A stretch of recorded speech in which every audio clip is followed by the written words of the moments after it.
All right, welcome everybody. Thank you for being here. I'm Iason, as was said, and I would like to talk to you about array-oriented programming in Python. Before I get into why we want to talk about that, let's talk about the setup a little bit just to get a head start. So this is the schedule on the PyCon DE website. And here I have a material, a link to the GitHub repo, and it's also at the bottom as part of the material. And if you click on it, you'll go on this repository. This repository has a lot more material. We will not cover all of it. There is an outline in the README. I hope to get down to and be done with part 3 at least. We'll see about 4 and 5, depending on the time, because it's a pretty crowded room. But regarding the setup, it's pretty simple. If you have Pixie installed, if you're a Pixie fan, or you can install it via just a curl command, you can just clone the repo, and you can run pixie run start, and this will just create an environment for you and run a Jupyter Lab session. At the same time, I have like virtual env and cond instructions, but they contain more steps. There's also this launch binder link where you can click on it, and you will head over to Binder. And this basically builds and runs the repo as a Docker container, and you get the same thing on the browser. You'll see like that I instantly get a Jupyter Lab session. For me, for the sake of performance, I will just run it locally. So I will just go back. And I have the repository cloned even on my machine. So I will zoom this thing in, and I will just run pixie run start. I already have the environment, so it doesn't need to build. And I actually want to open this in another browser to be more clean. So I want to open it up here. OK. All right. So try to go through the setup as I speak, because there will be some puzzles and some exercises for you to do. But we'll get started with part 1. So we'll go on the part 1 lecture. Let me see if I can do presentation mode. And I guess I can zoom in a little bit. And I hope that's visible. You also have the extra screens at the back. But yeah, let's get started. So as you may know, there's different programming paradigms, and they are rough classifications of styles of programming. And I've named here a few. So there's structured programming. You use if statements, for, while statements. Basically, is for control flow, and nearly all languages have that. Procedural programming, you define subprograms called functions. And again, nearly all languages have that. And then you get into object-oriented programming. Not all languages have that. And you treat all objects, treat all things as objects. And they can be modified by methods and so on. Python, Java, and C++ have this. And there's more. There's actor-based programming. Imperative programming is something pretty common. Functional programming is a very different paradigm in languages like Lisp, and strict functional programming in languages like Haskell. There's also reactive programming, where relationship between variables are kept. So you modify a variable, and all the related variables are modified as well. Declarative programming for languages like HTML and CSS, mostly like for markup things, and SQL. And yeah, and eventually, most programming today is structured, procedural, object-oriented, and imperative. And we can look at the difference very easily, even in Python, between imperative and functional. I will just import NumPy. I just want to use it in this case as like a container in the form of a vector, let's say. And you can do, let's say you want to take the square of every element in the array. And you can kind of do that imperatively. You can have your input data, and you can create a vector, or an array in this case, a NumPy array, for the output that just starts as zeros. And then you can iterate over all the input, over all the elements in the input, square them, and set them to the corresponding position in the output. And that's a imperative programming style. You can do the same functionally in Python, where you will have a square function that describes what it's meant to do on one element, and then you map that function across all elements, and then you create the output array using from-iter. So you can achieve the same result. And Python has a built-in syntax for some functional operations, without making the functions explicit. So for example, list comprehensions are a type of that. So you do not make the function explicit, but it is a form of functional programming when you use list comprehensions and dictionary comprehensions. OK, array-oriented programming. Why do we need to talk about array-oriented programming, first of all? So array-oriented programming, basically, the reason we talk about it is because it's how big it is in data science and dealing with data in Python. And it's a very distinct paradigm. And the way it basically works is that if you want to have something very performant in Python, you basically are not you're not allowed to do it in Python. It will be the performance of Python kills you. So most code today, whether it is machine learning, data analysis, all things like that, they kind of have two layers. You do the lightweight metadata bookkeeping in Python. So you have your arrays as Python objects, and you express what you want to do with them in Python, but all the heavy computation is offloaded into some precompiled library that hopefully someone else has written for you. And the way it is in Python is that it works like this, basically, as a paradigm in the beginning, is you have this array, and you say, I want to square my array. And there is an implicit for loop there. So what NumPy will do is will say, aha, I want to square that array. I need to loop on every element of the array, over every element of the array, square it, and output it somewhere. And in this case, we save the output to a variable called output data. So there's some distinct differences that I've listed here with respect to functional programming. In functional programming, the functions describe what the function is meant to do on individual elements. In array-oriented programming, that's not the case. You describe what you want to do on the whole array. And array-oriented programming sometimes encourages in-place operations. NumPy can do that, but there are exceptions, like JAX doesn't have in-place mutation. In functional programming, that's either not encouraged or forbidden. And array-oriented programming emphasizes in changes in the distribution of data, while functional programming emphasizes in changes in components of a data structure. Let's look at a larger example. I'm a physicist, so we'll use a physics example. It doesn't matter what it does. But what I want to have here is I will have a system of the sun and two planets. And I want to calculate the gravitational forces between them. It doesn't matter how that's done, or what you want to look for is the style. So if you look at the imperative programming style, it works like this. I will loop over all the elements in the input, and I want to take all the possible pairs of planets. Of course, I don't want to calculate the force of a planet with itself, because that force is infinite. So I will have this if statement, if I is not equal to j.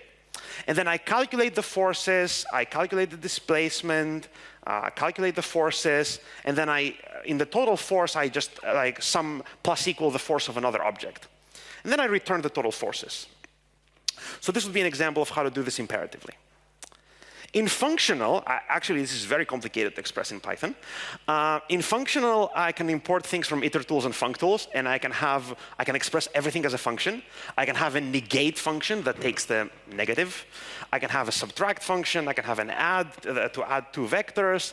I can have a function to take the magnitude of a vector, and so on. And I have sub-functions, and then I call them eventually, and I will create this function. Let's look at the array-oriented programming. The array-oriented programming, on first look, it's much, much smaller, right?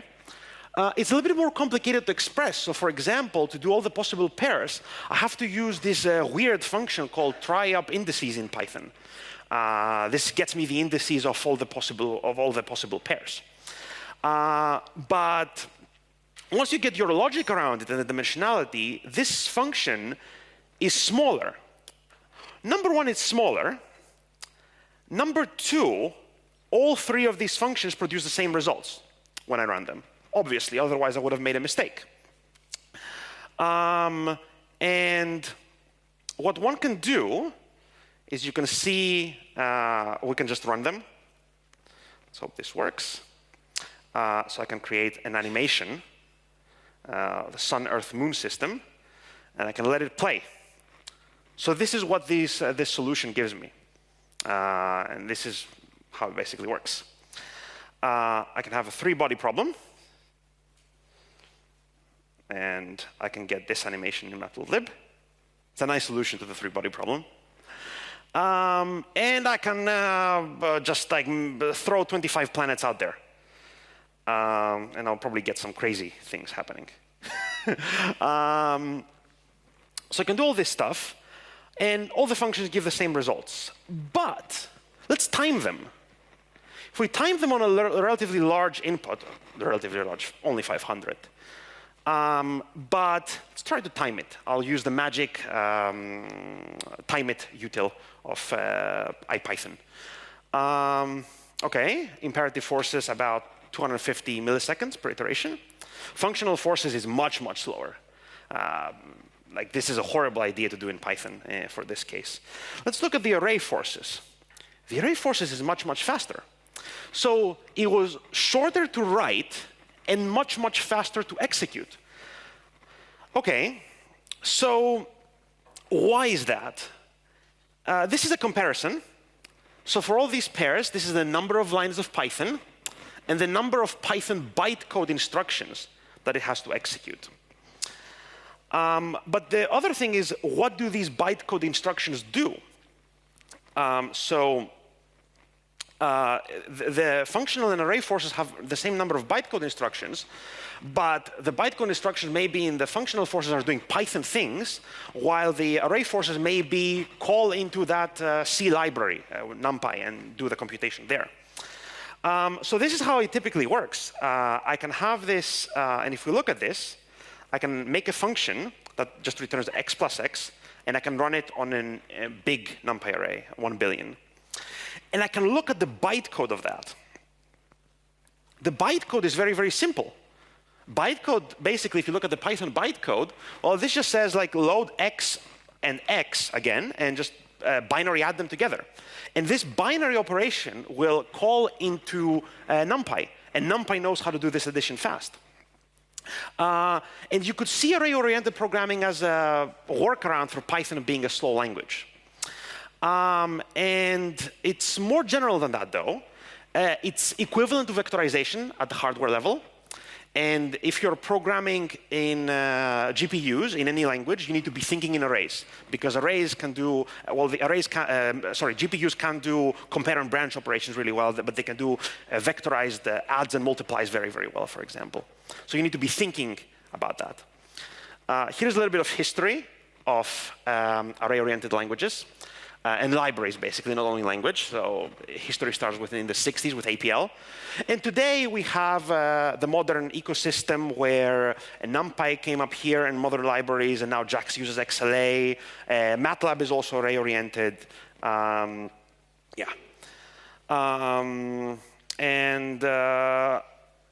the consideration to take is about data frames.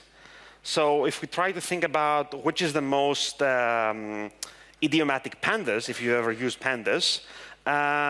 So the first one would be the array-oriented one in pandas. The second one would be the functional one. And well, the third one is basically forbidden. You don't want to do that. But you would iterate over the data frame. But if you're a person who thinks like in these query languages, maybe the second one is more idiomatic to you. To me, this one is more idiomatic. But that's like, to me, that's a personal preference. All right, so how to think in arrays? The best way to think in arrays is by actually solving problems. So we'll start doing just that. We'll have a few puzzles here. OK, and let's get started with those. So I will get started, and I will have this array. And this array basically looks, if I draw it, it looks like this. It's like 2 layers on top of each other. And each one of those layers is 3 rows and 5 columns. So the array looks like this. And I can write a slice in NumPy to select the elements that I have colored here. So I can do it like this. I can say I want both layers, and I want all the rows then skipping the first one, and all the columns skipping the first one. So that will get me this. Or I can select these elements. And that's the puzzle. is to write a slice. It will not be long. It's like maybe a minute or something, maybe a little bit more. To write a slice to select these elements, and I have the solution down below. I don't want to scroll to that, but yeah, let's do like 1 to 2 minutes about this. The job is to write a slice that selects the colored elements in this picture, the blue ones at the top. Oh, by the way, any questions, you can just raise your hand. And would any of this work without NumPy? Oh, you need the mic. If any of these would be that fast without NumPy, or is the NumPy like really integral, like extremely important for this array-based programming? There are many other array libraries, so you could do the same with JAX. Eager JAX would be like, it will be a little bit slower than NumPy, but compiled JAX will be faster than NumPy. PyTorch, there's many array libraries out there. Like even the TensorFlow tensor is kind of do that. Yeah, so there's many array-oriented libraries out there. Basically, anything that has a tensor object is an array library. Anyway.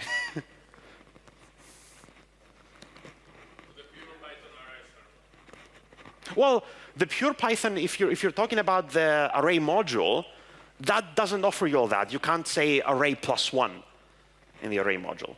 So it's a storage container, which is efficient because it's in C, but it's not a computation engine. You can't, yeah.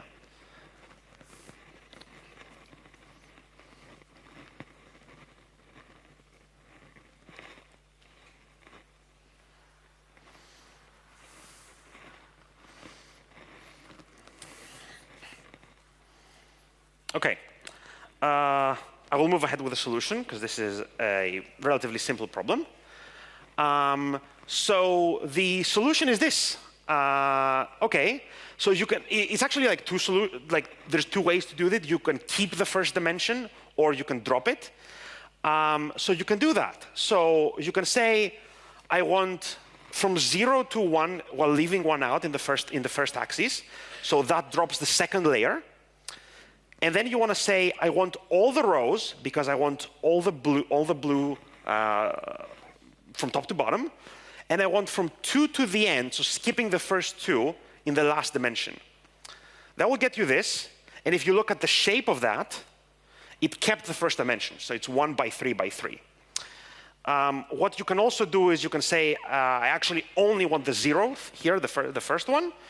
And this produces like the same, let me show that, produces the same thing, but its shape is 3 by 3. So it dropped the first dimension, so it kept only the inner 2.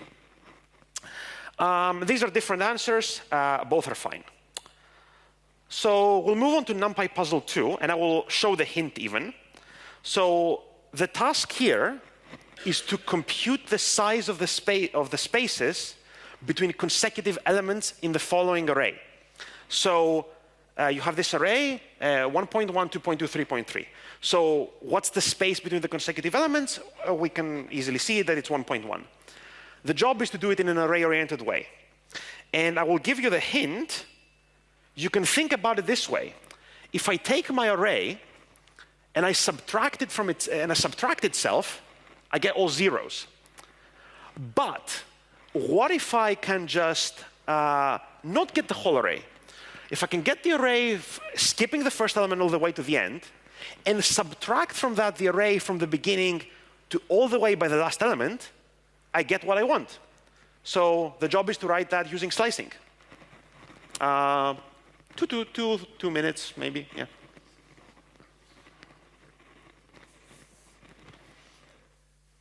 Okay, need more time or no? Okay, good. All right, so let's move on to the solution. The solution is this. It's very simple. This slice skips the first element, so it's from index 1 all the way to the end. And then this one skips the last element because slicing in Python is to the one before. So you go to the one before -1. So it skips the last element here. If you do that, you get that. And there's a utility in NumPy because you don't need to think about that. NumPy has npdiff, so you can call that, and you can get exactly the same thing. All right. Following this, in a very, very similar manner, I have this parametric curve here. Parameterizes from 0 to 2 pi with respect to t. I can plot this curve. It looks like this. It's a Lissajous curve. And the task is to calculate the length of this curve using array-oriented programming. So the way you want to do that, of course, is that this curve is from points. So you want to take all of these small segments. The rule to compute its length is the Pythagorean theorem. So you want to do that for each one of those segments of x and y points. Let's do 3 to 4 minutes, maybe. Yeah, 3 to 4 minutes for this one.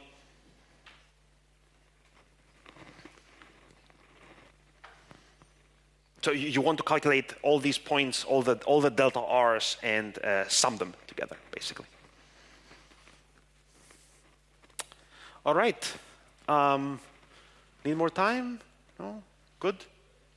OK. Let's move on to the solution about this problem. It's a pretty simple one. You need to use exactly what we did right above. You need to do exactly this trick to get all the x differences. You need to do exactly the same trick to get all the y differences. And then you need to square them, square each, add the square root on the outside to calculate the delta r's. So this would be an array of all the delta r's. And then you need to sum them together. And this is the solution. And you just get a single scalar out. The length is 21. And by the way, this and this can be replaced with a NumPy diff each. So you can do that too. All right. A little bit harder problem. So we'll spend a little bit more time on that. So this is a picture. It's a picture of my experiment. Well, when it was being built. But it's in the data folder. And the shape of this picture, it's 1920 by 2560. And times 3 for the color, because it's RGB. They're all unsigned integer of 8 bits each. uint8 is that in NumPy. So the task is to scale this image down, downsample the image by a factor of 64 on both sides. So the strategy for that would be to do something like this. So your strategy should be to reshape the array. There's NumPy reshape for that, or dot reshape on the array. And the dimension of 1920 becomes 1920 integer division by 64. And dimension of 2560 becomes that. And then you want to take the mean across all that. You want to get the mean color. You want to get the mean pixel value, let's say. So you want to kind of do that. So your array starts with a shape like this. You want to transform the array to a shape like this. And then you want to reduce those dimensions by taking the mean across 64 here and across 64 here. So your final array should have a shape like this. And you can use reshapes, and you can use also, because NumPy will turn to the floating point D type, you can then use as type and uint8 to view it back as an unsigned integer. So this is the job. 5 minutes at least. Yeah, 5 minutes.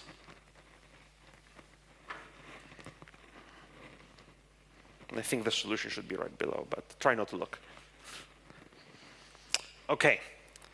I will move on to the solution a little bit for the sake of time.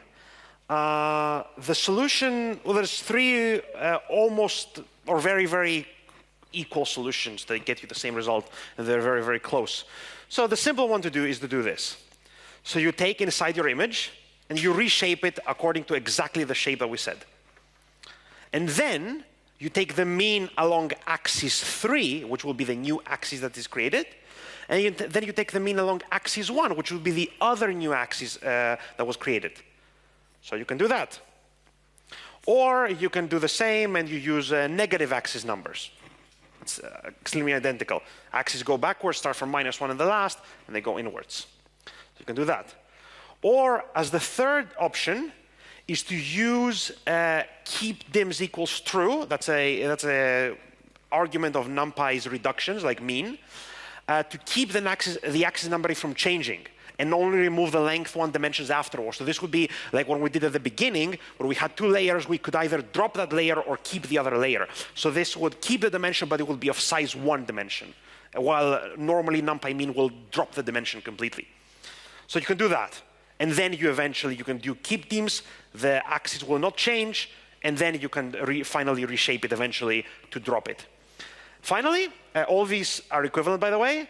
And I want to convert the type to unassigned integer 1 byte. And I can look at that. And it's a downsampled picture. It's the same picture, just downsampled. OK.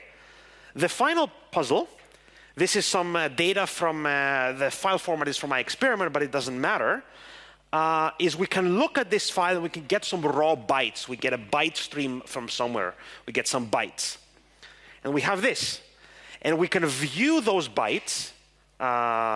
If we look at even that, it's just some bytes.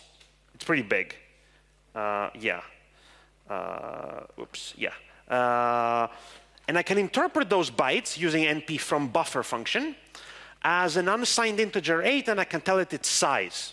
It doesn't matter how I came up with it. So this should be a 3,131 floating point values.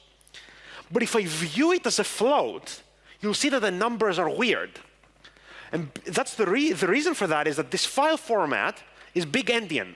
So the most significant bit is the other way around to normal computers nowadays. There are old machines like the IBM S390X that are big endian, but they're pretty old machines. One way to do that is you can view it with NumPy with the wrong endianness. You can view it as big endian, and the numbers are now fine. So this means this is the byte order, so this has been big endian, and this is little endian, so this doesn't change anything. This does. And F4 means float 32 in NumPy.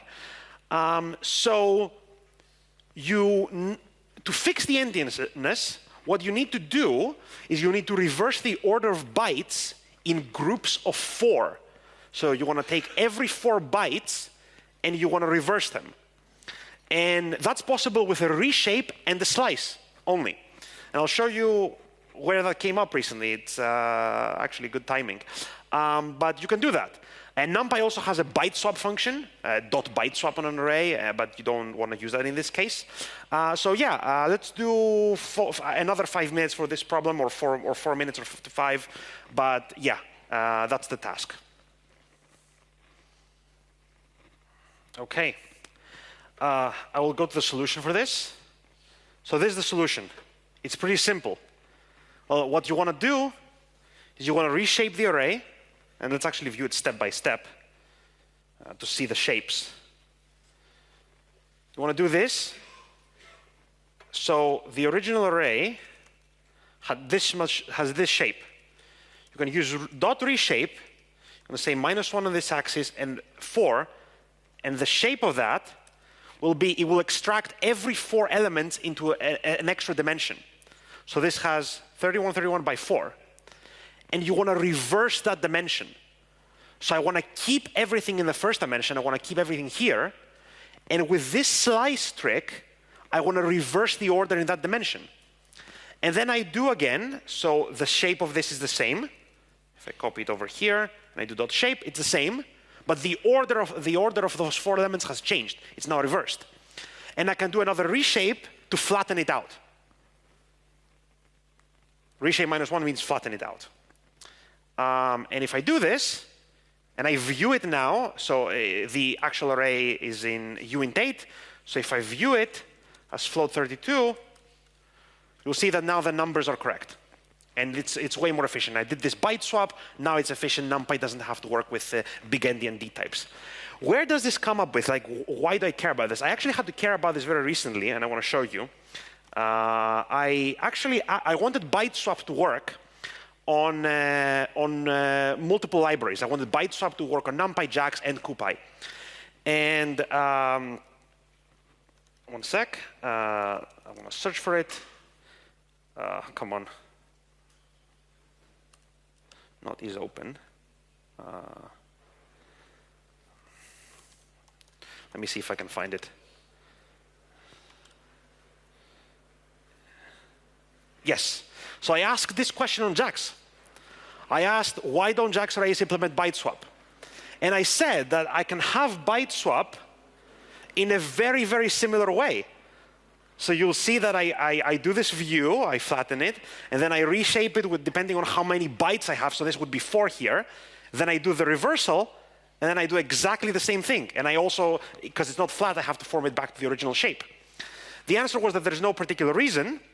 And Jake, who's a JAX maintainer, told me that it would be the actual implementation will be like this version, but it can use lower level things. And if you look at the actual implementation that Jake did like very, very quickly, if you look at the changes here, it's almost the same, but it uses a lower level primitive. So it uses this bit cast convert type instead of a view. And it uses this LAX rev to reverse the bytes. So this is like lower level primitives that JAX has. But like, this is one case where I had to care about this very, very recently. OK. Any questions here before we move on to part 2, which will be about the limitations of array-oriented programming?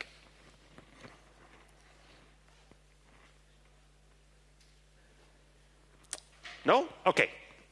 Oh, and by the way, there is, for a much larger tutorial that would be like 4 hours, there's a pretty fun project in part 1, which is to implement Conway's game of life using an array-oriented way.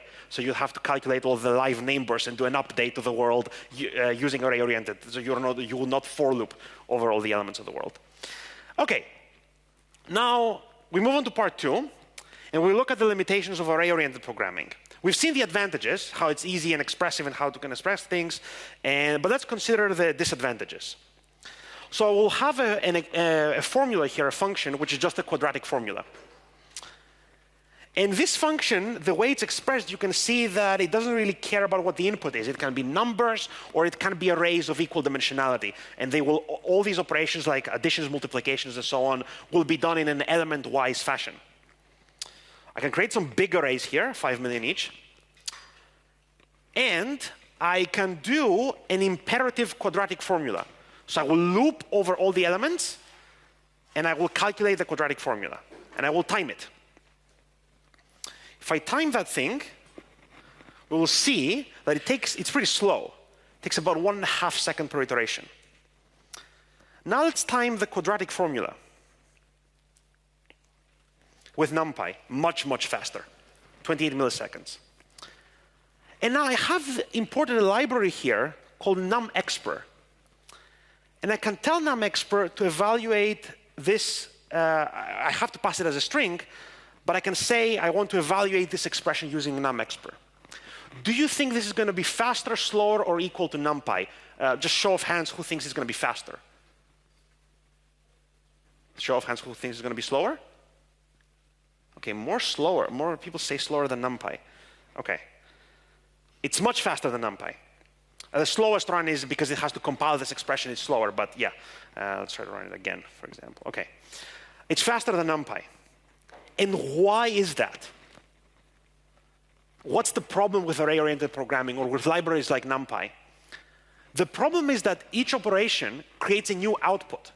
So when you have two arrays, A plus B, you add them together, NumPy says, I need to create new memory. It asks your system allocator, it calls malloc, or your Python allocator, and it requests new memory to store the output.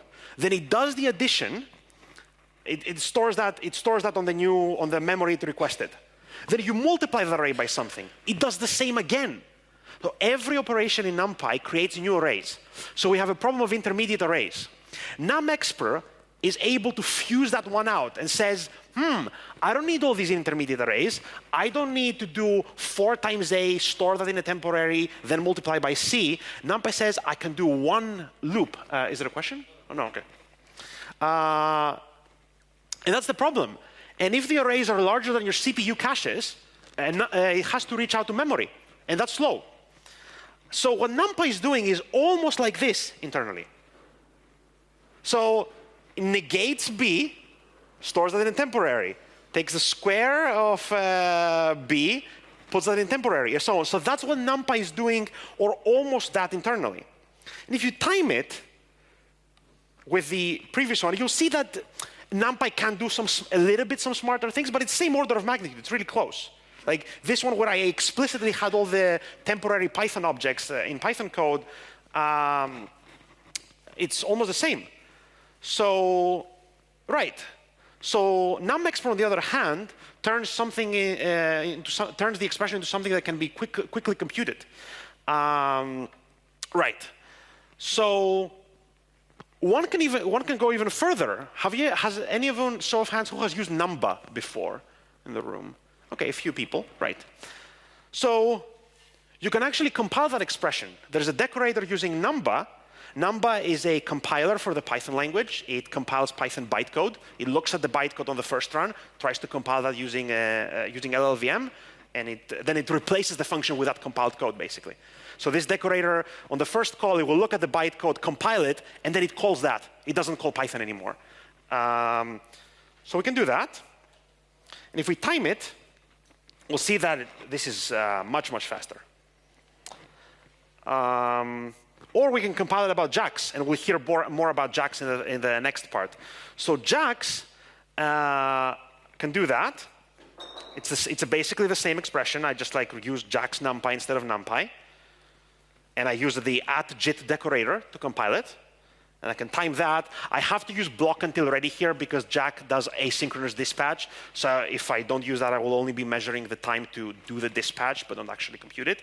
JAX is on par with Numba, or really close, even faster than Numba. Well, it's mostly faster than Numba, I will say. If we make a scorecard of some numbers, like these were run some time ago on another system, it can look something like this. JAX now has gotten obviously much better, so this is not true anymore here. We saw that it was faster, but it looks like that.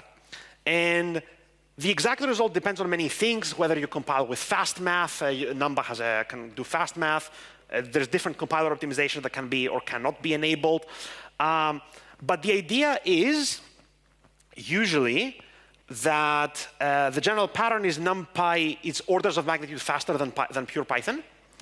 And then these compile libraries like Numba and JAX is actually down here. I should update this, it's a bit wrong, are faster than NumPy. And they can be, depending on what they do, they can be much, much faster than NumPy.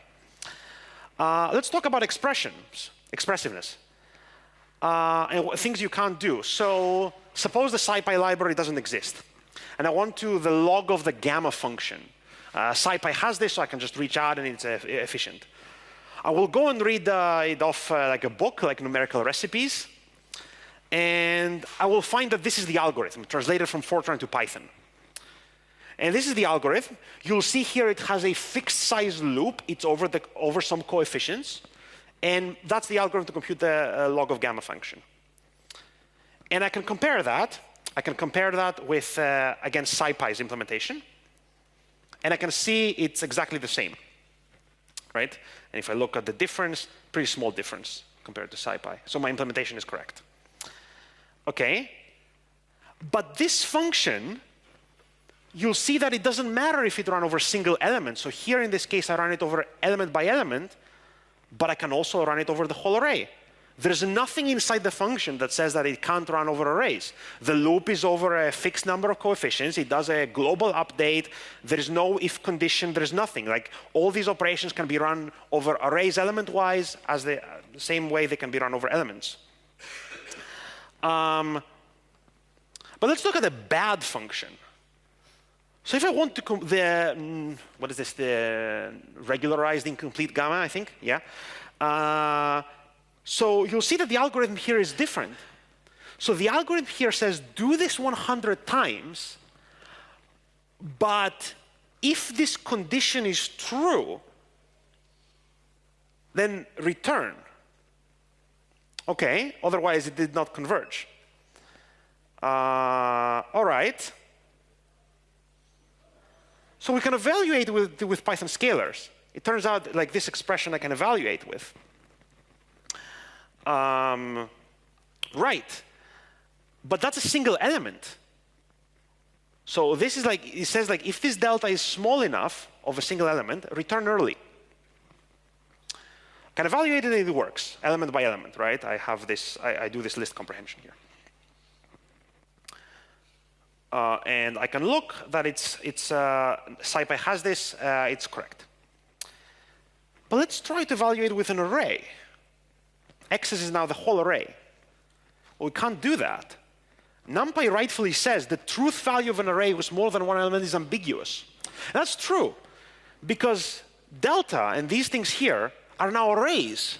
So what does an if statement mean on an array? If what? If the whole array? If any element? If all the elements? So that's ambiguous. That's why NumPy has NP all or NP any to check the truthness of all the elements or any element and whatnot. But you can't do this. So there's two ways to work around this issue in array-oriented programming mainly. One is to remove the if statement and needlessly compute. Compute more, like go all the way to 100. I don't care if an element has converged. Keep doing this iteration. And you'll see that it's now evaluatable, number one. And number two, it's correct. Pretty close to SciPy. Or you can do the more complicated thing. You can keep track of the ones that have converged and not needlessly update those. You can do these like end equal updates. You can keep track using array-oriented, using a mask of which ones have converged and which ones have not. And this is also correct. This will get you the number. So this is like the array-oriented way of writing the if statement, basically, because you have a mask over all the elements and tells you which ones you need to update and which ones are not, with truths and falses. But which one do you think is going to be faster? Which one do you think that is going to be faster? Do you think that the one that we're doing this masking is going to be, who thinks that this one is going to be faster, the one that we're doing the masking? Okay, and who thinks that the other one is going to be faster, the one that we needlessly go to 100? Okay, so let's run it. Yeah. The one where we keep going all the way to 100 without caring is faster. Because all these extra operations in NumPy need to create new memory, need to create new arrays, you need to do more operations, so it's slower. So it's very often more efficient in array-oriented programming to just keep going without checking. And if you've done any machine learning, you probably have seen this kind of loop. So the machine learning model has like many parameters, like let's say maybe like a few, maybe like a simple feed-forward network. But no one ever checks, has this weight converged? No, you always update. You say, I want to do this for n epochs. You remove it from the optimization process, it's a hyperparameter, and you keep going 100 times. Even if a weight is at the local minimum, it will be stuck here, it will not move by the minimization algorithm, but you keep going. And this is like the algorithm. Okay. Any questions here? And we'll go to part 3 afterwards. Either I'm doing a good job explaining or a very bad job. Okay. Right. Let's move on to part 3. So part 3, we'll talk about how we overcome the problem of part 2. We talked in part 2 that, there's all these intermediate arrays, NumPy has to request memory, all these temporary things, what to do with it. Okay. So let's look at JIT compilation a little bit. And we will consider the quadratic formula again, just because it's a continuation. It's a NumPy quadratic formula, we've timed it, we saw that on my laptop it takes about this time. Okay. We can, number one, compile this quadratic formula with Numba. You can use the Numba JIT decorator, or njit is stricter, means that Numba is not allowed to fall back into Python. So njit means that everything needs to be compilable in this expression. If you use JIT with no Python Python mode on, Numba can fall back into calling the Python interpreter if there's something that it can't compile. It can be slow, of course, right? njit is strict. It's no Python. It's equivalent to JIT. No Python equals true. And it means that everything needs to be compilable. So Numba needs to be able to infer all the data types and everything to compile that into machine code. What different pattern you notice here? If you notice here, when we wrote this Numba JITted function, we switched to writing from array-oriented code, we wrote imperative code. So we looped over the elements, we wrote C-like or C++-like code, let's say, in Python, and we let Numba do the job to compile it. So let's look at that. OK. The first one is slower because it has to compile the first time, because it's going to run it in Python and compile it. But the second one is faster. You'll see that NumPy took about 27. Numba here takes about 6 to 7 milliseconds to do this when compiled. And let's look at the JAX case. Well, the JAX case, the formula is exactly identical. In JAX, we write array-oriented code. We can time it. We do it once. It's slow. It's a little bit slow because JAX has to compile. Now it's super fast. So but JAX is much faster, though. The question is why? Well, it's very hard. I found it's very hard to make JAX not use multiple threads. So JAX implicitly like multi-threads operations too. And you can do this in NumPy, in Numba too. You can use parallel true during the JIT compilation. And if you time it again, you'll see now it's on par with JAX. So if you let Numba use multiple threads, it's going to reach JAX speed for this problem. And the thing is that one thing you notice is whether you write array-oriented or imperative code. In Python, you write imperative code. You write these loops over the elements. In Numba, you write imperative code that you compile it, and it's fast.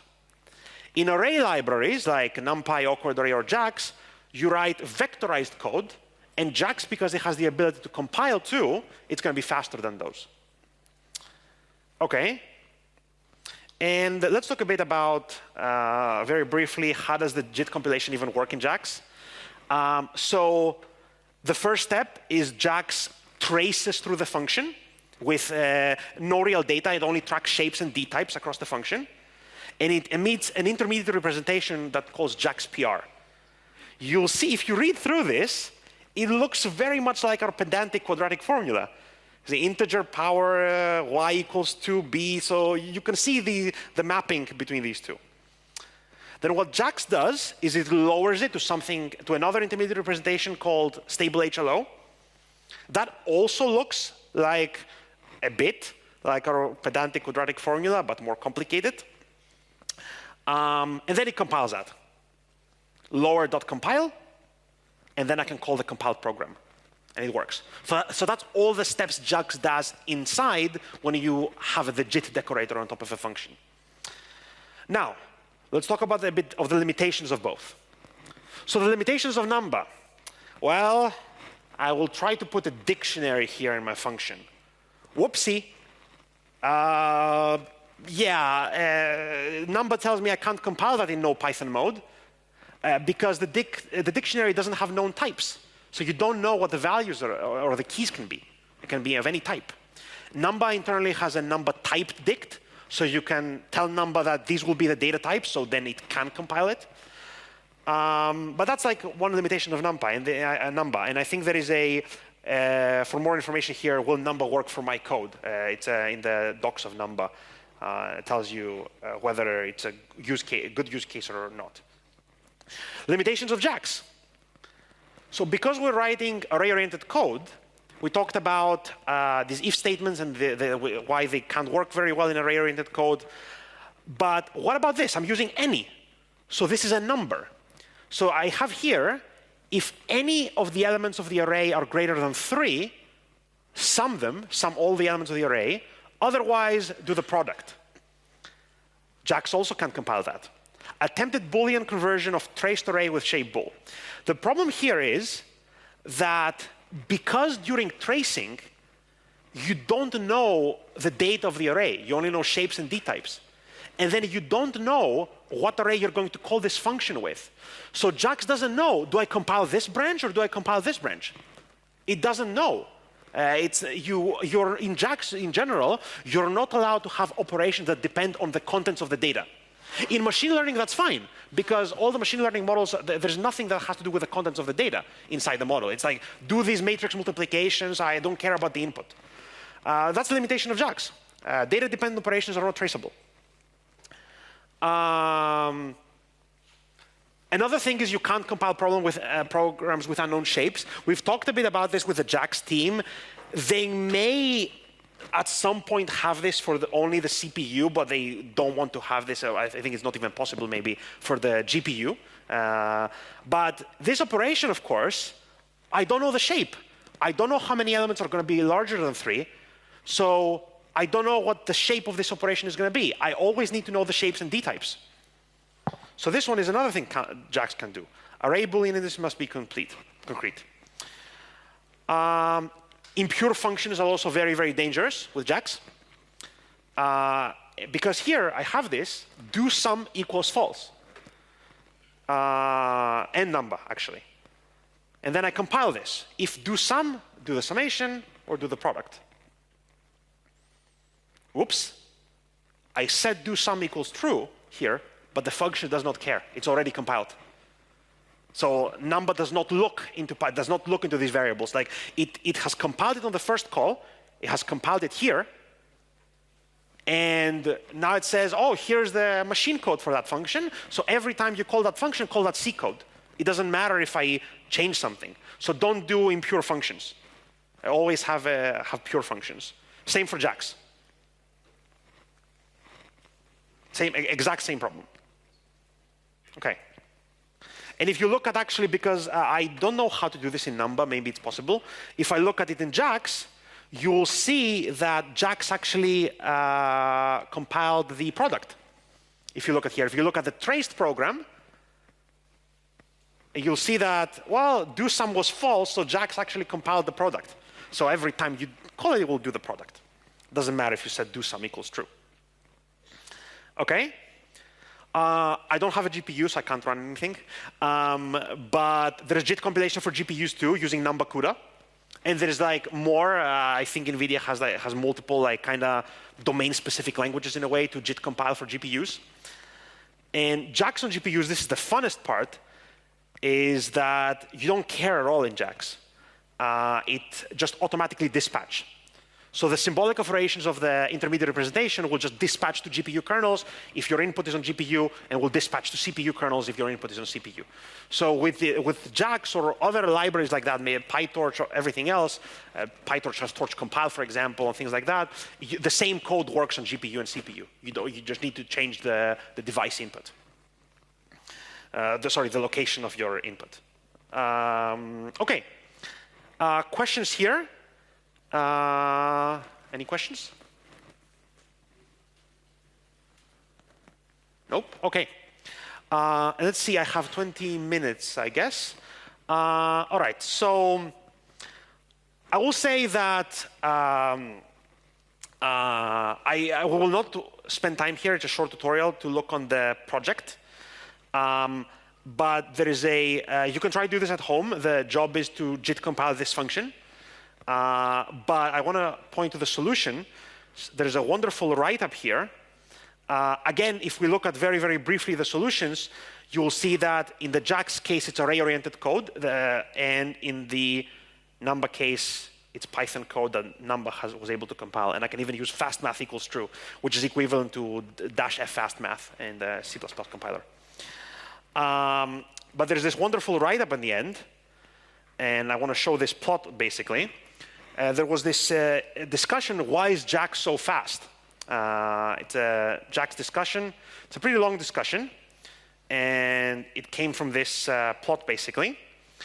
And this is how the landscape roughly looks regarding this. Again, is that Python is going to be slow. NumPy array-oriented. It's a lot of all representations of the same problem. So it's this Mandelbrot set on different accelerators. So this is C++ imperative binded with PyBind11, Cython, Numba imperative, Numba vectorize, JAX array-oriented, CuPy arrays NumPy for GPUs, and then CuPy with a custom kernel, imperative per pixel, Numba CUDA, and JAX array-oriented with JIT compiled. And this is roughly how it looks. So the best on CPU is about here. All of them are faster than of course Python. The CPU is faster than even NumPy basically. So if you write your custom code and you compile it with Numba or C++ and you bind it with PyBind 11, it's probably going to be faster than NumPy. But you don't get the beauty of writing NumPy. Let's say you have to write your own C++ loops or whatever. And the GPU is obviously much faster in the end, right? Because GPUs are very, very much built for these types of operations. Okay. Okay, I want to talk. Okay, let's do part 5 actually, instead of part 4, given the time. I think it's more important to show part 5. Just a curiosity, how many of you would say are like data scientists or working with big data or, okay, so there's a few, okay.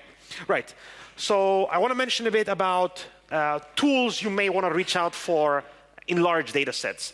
So everything we've done here is my data fits in my RAM, like my arrays. Okay, I can have my computer like 128 gigs of RAM, but that's not big data, right? Okay, and so I can have this array, which is only like 800 megabytes now, but real scientific and industrial data sets are gigabytes or terabytes of data. And we need strategies for chunking the array, splitting it up, because no one has a machine with that much RAM. We need to maybe compress. And often data we want label dimensions. I see here an X-array sticker. You may want to have label dimensions. Maybe like the index number 5 doesn't mean anything. Maybe that index means Wednesday of that year, of that month, something. So you want labeling too. Okay, so the first library I want to mention, this will be just mentioning like just what things exist and what things you may want to reach out for. They're all like array-oriented libraries or array libraries. So there's Dask, and specifically Dask array. So Dask array is a chunked and parallel arrays. So a Dask array, I can look at it here. It doesn't hold any actual data. It's this array. I know its shape and D-type. I know its size. I know the chunk size, and I know the D-type here. And you can do operations as if it was NumPy. It has a NumPy API, NumPy-like API. And the result is here another array. Okay, I took the square and I reduced the dimension, so it's going to look like this. So this has these types, this shapes, and this is the size of the chunks. And this is not computed, so this is actually a computational graph. I can even view it. If I do result.visualize, please graph viz work. Okay, thank you. Yeah, I can visualize this. So this is what Dask does internally. It creates a graph of operations to be done in a chunked manner. And eventually, to actually get the result, I need to call compute.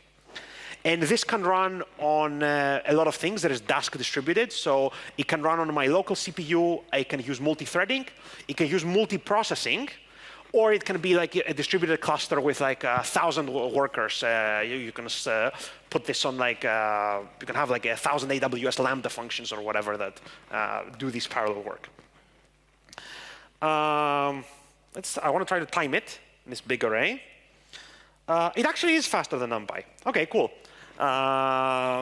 Maybe it's not for these small problems on my laptop, but it actually is faster than NumPy. This chunking and the fact that it can do parallel work using threads, it makes it faster than NumPy in this case. So there's another library I want to mention. There is Zar. Zar is more like, or at least to me, an array storage format designed for large data sets. And it's also a chunked, it also provides a chunked multidimensional array. That array can live on disk, or it can live on your memory too.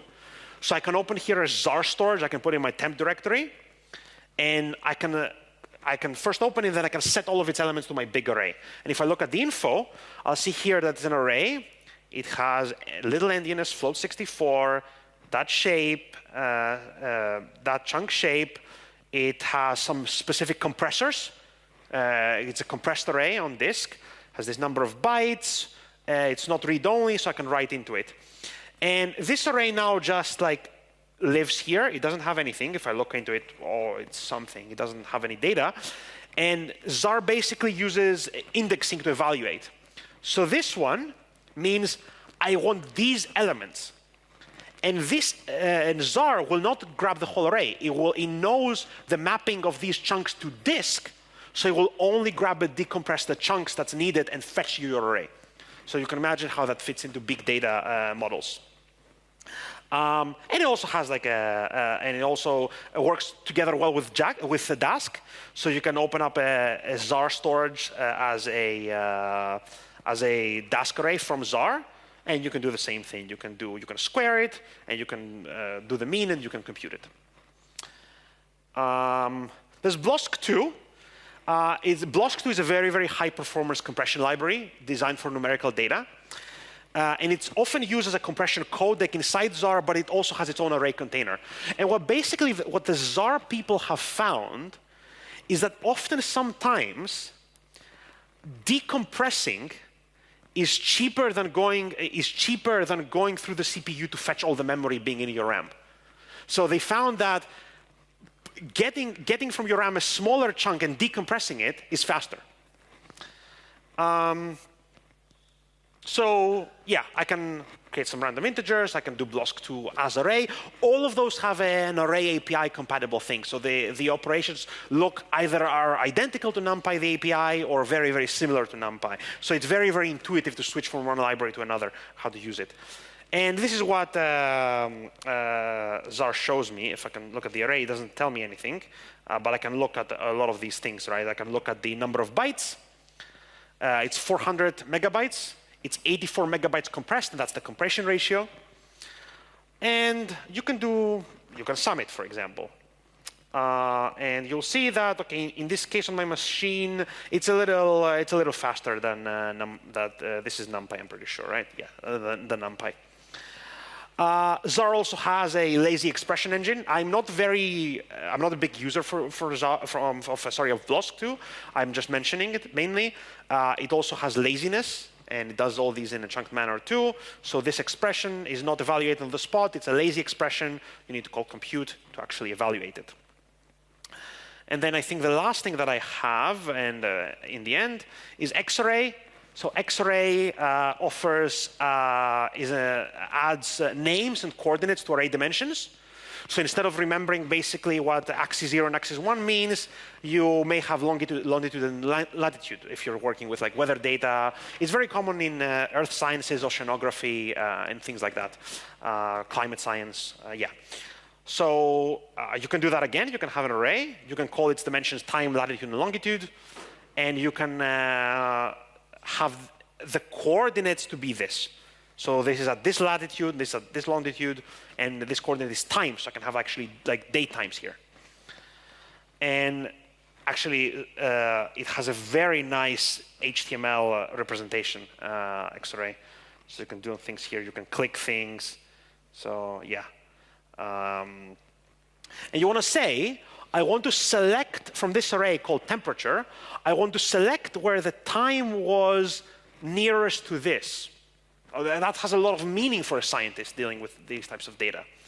You can do that. Or you want the mean over, well, what, axis 0, 1, 10 million? I don't know. But time has a meaning for a scientist. And of course, you can plot that, and it just looks like that. It's just random data. This is like the average over time in latitude and longitude. And the last thing I want to mention is how they all fit together. Is that BLOSK2 compresses the chunks of numerical data. ZAR organizes compressed data into an array on disk format. Dask reads those and processes all those chunks in parallel. It works well with ZAR and so on. And Xarray wraps the result with label dimensions and coordinates. So like the Xarray people are big users of Dask. So Xarray can technically eat any array API compatible array library. So it doesn't care if it's like a NumPy array or a Dask array, as long as they're both array API compatible. So I can use this operation to get a Xarray data array that is backed by Dask, as you can see here. And I can, resample it, I can compute that, and then when I compute it, it actually goes down to NumPy and evaluates to a NumPy array. Okay, and the last thing I want to mention here is that the main takeaway is that you can scale array-oriented programming to data sets much larger than your RAM without changing the way you think. The same slicing, broadcasting, all these rules you learned with NumPy, they work across all these tools. And the array-oriented programming, I'm just mentioning these, extends to GPU programming. So there's CuPy, which is a NumPy-compatible array library for GPUs. Rapids is a stack of GPU-accelerated libraries like cuDF instead of pandas. CuPy numeric is a drop-in replacement for NumPy that runs on CPU's end on multi-GPU nodes. Numba CUDA is to write kernels. On GPUs, JAX. PyTorch, even though it's a machine learning framework, it's actually also an array library. The Torch tensor is an array library. It doesn't have the same API as NumPy, but it's an array library. And there's more things. So you can CUDA Python exposes CUDA runtime and bindings to Python. And NVIDIA CUDA core compute libraries also have Python bindings for GPU-accelerated parallel algorithms. So and the last sentence is that array-oriented thinking is the common thread. And whether you're scaling up to GPU or scaling out to Dask, or you're using NumPy on your laptop, the programming model stays the same. So very often you can have code that works across all of these, and you just want to change like your library or maybe the container, the storage of your array. That's all. And thank you. And questions?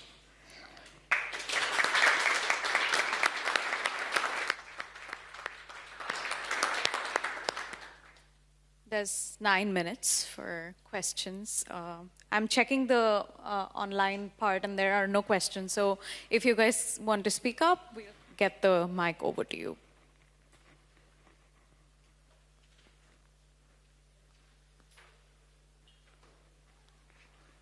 Okay, there seems like there's not much questions, but you can always ask your questions in the Discord, and Iason will be answering that. So let's thank Iason again for a wonderful tutorial, and have a nice rest of the day.